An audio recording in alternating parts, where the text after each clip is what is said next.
Welcome, everybody. The Fever are in the hunt for the Commissioner's Cup, and they have to get through the Sun in order to make it.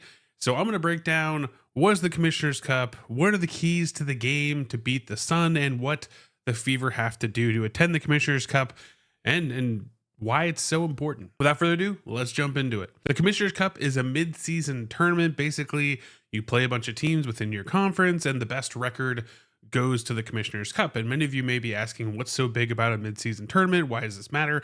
And for many players in the WNBA, this can actually be more important than winning a championship. Obviously, they want to win the championship, competitive spirit, but not a lot of people know that you don't really get paid for your offseason. You're paid your salary, and once you're in the offseason, you're in bonus games. You're playing for pride, you're playing for the notoriety, you're playing to get your name etched in history.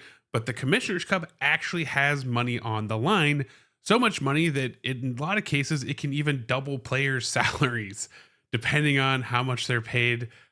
It's kind of crazy. So basically what you need to know is that just getting into the Commissioner's Cup period, every player gets $5,000 in cryptocurrency. It's sponsored, yada, yada. But then the main prize pool, if you win, is $500,000. So essentially everybody on your team gets paid about $45K if you win the Commissioner's Cup, which, if you look at player salaries, Caitlin Clark, for example, is being paid $78,000. Even the top end players on the Fever are being paid around $200,000. So getting a quarter of your salary for winning a midseason tournament as a bonus is a pretty huge bonus. Like, not a lot of people get, a 25% or 50, 60%, 70% bonus on their salary. And so it's a really big deal for these players just for the monetary reasons alone. And it does have a big kind of hoopla. You've been seeing all those logos on the court as they've been playing. And so what do the Fever have to do to make it to the Commissioner's Cup? Well, two things need to happen. One is in the Fever's control, one is not. So the first one is the Fever have to beat the Sun, and I'll break down the kind of keys to doing that. They should win this game. With Caitlin Clark back, this should not be a repeat of last time when we lost to them and gave them one of their only wins. They actually beat the Dream, which actually helps us in this case. But if they can beat the Dream, that means they're dangerous, so we should keep an eye on them. But the second thing is that the Liberty have to beat the Dream. The Dream currently are ahead of us. They beat us head-to-head, so they have that tiebreaker. So we need them to lose. We need to beat the Sun in order to have a better record and to advance into the Commissioner's Cup. So both those games will be played at the same exact time. Tomorrow, I'm going to watch both the games. I'm going to be doing a live watch party. I'll be having the score up for the Liberty and Dream game on the side so we can monitor it as the game goes along. But basically, those two things have to happen. Liberty, obviously undefeated until they met the red hot Fever the other day. So I think that odds are they should take care of business against the Dream.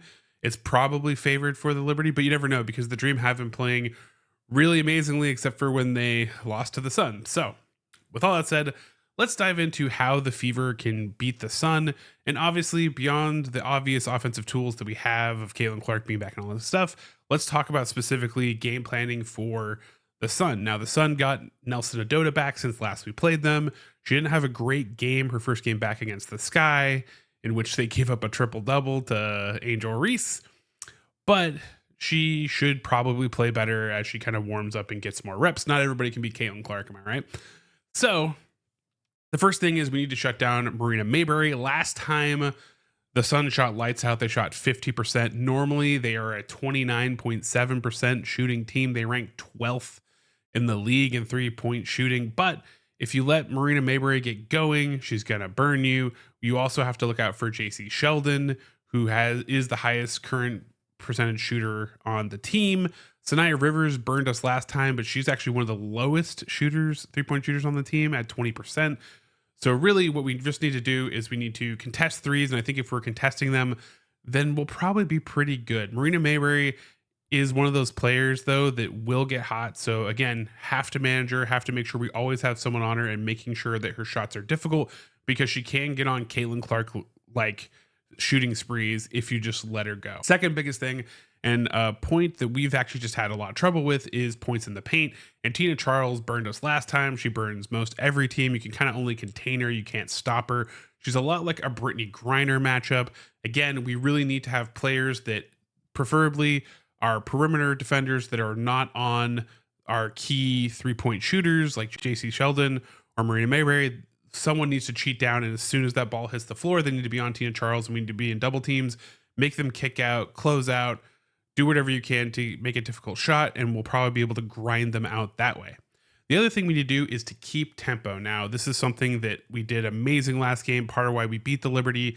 The Sun have a lot of vets. The vets are older. The vets, you can run them. They're probably going to sit them earlier if we are keeping up pace, because they're going to want them fresh for the fourth quarter.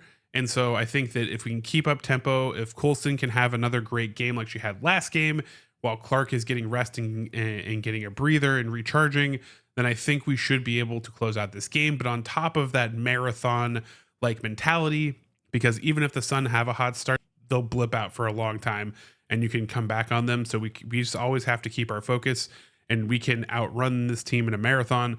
But the other thing we have to look out for is in transition is our transition defense. So mainly the one thing that I keep seeing in a lot of games happen in the Liberty game as well, was a big problem in the Dream game, is that within transition, we're kind of losing matchups, or we're giving up too much ground to the matchup, especially post players where our defender running back gets way too low and the post player comes down with a head of steam like it's Brianna Jones or Tina Charles is going to do.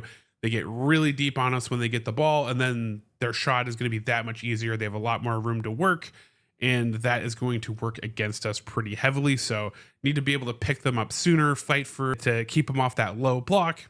And the other thing too is also to watch the 3-point shooters in transition. Marina Mayberry can't ever be free. JC Sheldon should not be free and open for them to kick back out for an open 3.